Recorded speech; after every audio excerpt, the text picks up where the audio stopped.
ఇప్పుడు రెస్టారెంట్లో హైదరాబాద్లో ఎన్ని ప్రాఫిట్లో ఉంటాయి అన్న? 20% ప్రాఫిట్లో ఉంటాయి. మిగతా వాళ్ళంతా లాస్ చూస్తున్నారు. అంటే లాస్ చూస్తారు, 100% చూస్తారు.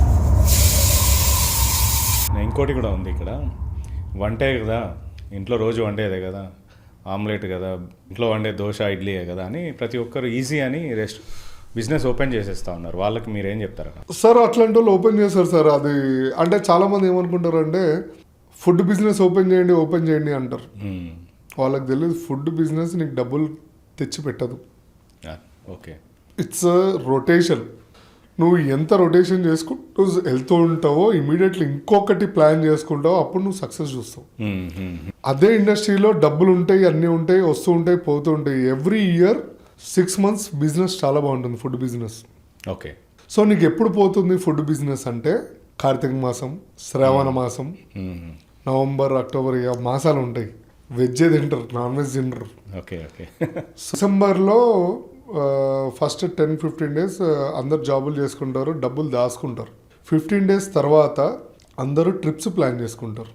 Okay okay. న్యూ ఇయర్కి, క్రిస్మస్కి కొత్త బట్టలు కొనాలి, మందు తాగాలి, కొత్త ప్లేస్కి వెళ్ళాలి, ఇవన్నీ ఉంటాయి. సో డబ్బులు ఎవరు బిజినెస్ అవ్వదు. ఓకే, అంటే రెస్టారెంట్ మీద పెట్టే డబ్బులు వేరే దానికి షిఫ్ట్ చేసుకుంటారు, ఖర్చులు తగ్గించుకుంటారు, అవుట్ ఆఫ్ కంట్రీకి వెళ్ళడానికి ట్రై చేస్తుంటారు. వాళ్ళు వెళ్తారు, January 4th, 5th వస్తారు. ఫుల్ అబ్బా మళ్ళీ వర్క్ స్టార్ట్ అని, మళ్ళీ వర్క్ స్టార్ట్ చేసే లోపల సంక్రాంతి వస్తుంది.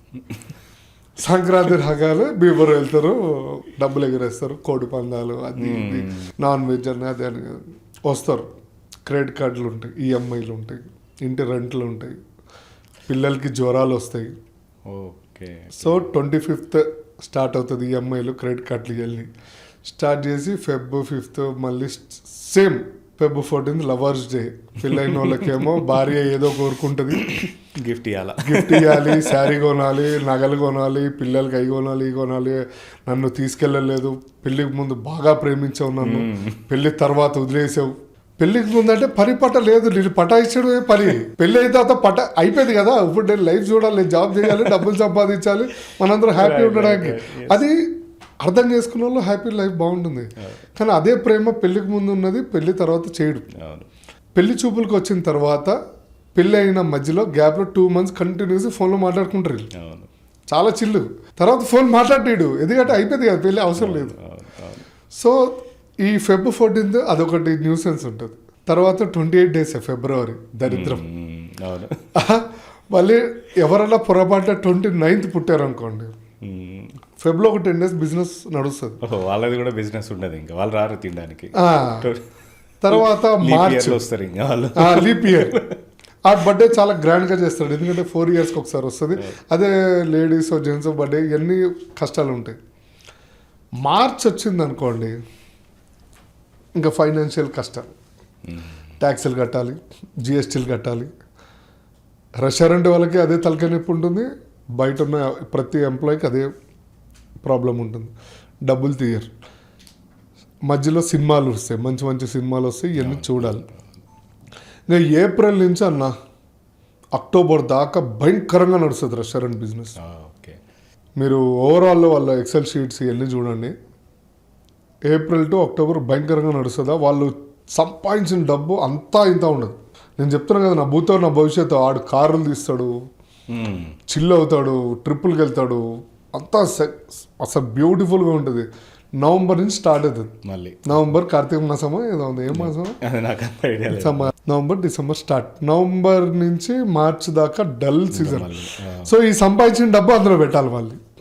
అంటే నువ్వు రెంట్లు కట్టాలి, శాలరీస్ ఇవ్వాలి, మళ్ళీ స్టోర్ మేనేజ్మెంట్ చేసుకోవాలి, మళ్ళీ చాలామంది వస్తుంటారు వివిఐపి గెస్ట్లు, ఇంట్రెస్ట్ కట్టుకోవాలి. సో ఇవన్నీ నువ్వు తెచ్చిన డబ్బు ఇంట్రెస్ట్ కట్టాలి, వడ్డీ పెరుగుతూ ఉంటుంది, అప్పులు తీర్చాలి, మళ్ళీ ఇంట్లో ప్రాబ్లమ్స్ ఇవన్నీ. సో నీకు రెస్టారెంట్ బిజినెస్ అనేది నువ్వు లాంగ్ రన్ వెళ్ళాలి అంటే ఫ్రెండ్ సర్కిల్ తోటే వెళ్ళాలి కానీ అండర్స్టాండింగ్, పర్ఫెక్ట్ అండర్స్టాండింగ్ ఉంటేనే వెళ్ళండి, లేకపోతే వద్దు. Better avoid. అండ్ లేకపోతే క్లౌడ్ కిచెన్ పెట్టుకో, నీకు నచ్చింది ఉండు, నువ్వు సప్లై చేయి, హ్యాపీగా ఉంటుంది. నీకు నచ్చినప్పుడు ఓపెన్ చేస్తావు, నచ్చినప్పుడు బంద్ చేస్తావు ఆన్లైన్లో, అంతే. గ్రేట్ లేసిన అంటే ఫుడ్ బిజినెస్ పెట్టాలనుకున్న వాళ్ళకి మీరు ఇచ్చిన ఇన్ఫర్మేషన్ చాలా వ్యాలిడ్ ఇన్ఫర్మేషన్ ఇది. అంటే ఇది అంటే ఇంత క్లియర్గా ఎక్స్ప్లెయిన్ నాకు తెలిసి ఎవరు చేసి ఉండకపోవచ్చు ఇప్పటివరకు బిజినెస్లో ఇట్లా ఈ సీజన్ వైజ్. అలా అంటారా? I don't know, but it's my personal experience. చాలా యూజ్ అవుతుంది. అంటే మనం ఎవరైనా పెట్టాలనుకుంటే ఇప్పుడు మీరు చెప్పిన పీక్ టైంలో పెట్టుకుంటే పికప్ అవుతుంది. అదే ఆ లో టైంలో డబ్బులు తీయని టైంలో ఫుడ్కి తీయని టైంలో పెడితే మాత్రం ఇంక లాస్ ఇంకా డిప్ వెళ్తూ ఉంటావు, మైనస్లోకి వెళ్ళిపోతాడు. ఇంకా అంటే నువ్వు మీకు మెయిన్ ఏంటంటే రెస్టారెంట్ పెట్టిన తర్వాత శాలరీస్ ఈ రెంట్ ఎక్కువ అయిపోతుంది. నువ్వు ఎప్పుడైతే ఈ శాలరీస్ రెంట్ అవాయిడ్ చేస్తావో నువ్వు సక్సెస్. కానీ నువ్వు అవాయిడ్ చేయలేవు. ఎప్పుడు అవాయిడ్ చేస్తావు? నీ దగ్గర నీకు టాలెంట్ ఉండాలి. నీకు కుకింగ్ టాలెంట్ ఉంటే క్లౌడ్ కిచెన్ పెట్టుకో, మంచి హోమ్ ఫుడ్ డైట్ ఫుడ్ ఇవన్నీ పెట్టుకో, 100% సక్సెస్ చూస్తావు. And you will spend a time with your family members, friends, enjoy చేస్తావు, అన్నీ చేస్తావు. ఎప్పుడు నీకు టాలెంట్ ఉండి నువ్వు క్లౌడ్ కిచెన్ పెట్టుకుని నీకు ఒక అసిస్టెంట్ ఉంటాడు అంతే, నీకు అవసరం లేదు.